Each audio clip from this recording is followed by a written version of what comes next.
Sonia. Kailangan ko po ng trabaho. Hindi po kayo magsisisi. Baka ikaw ang magsisi.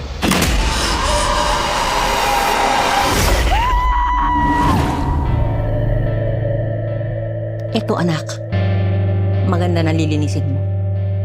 Ito lang mag-aahon sa atin sa kahirapan. Sige, mapalitan na lang kita. Trabaho mo na lang yung gagawin ko. Ano ang ginagawa ng tambalang Luna at Jonas? Promise.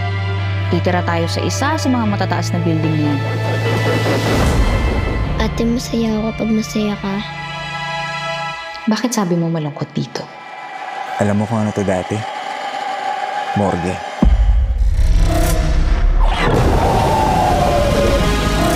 Punta na ako dyan.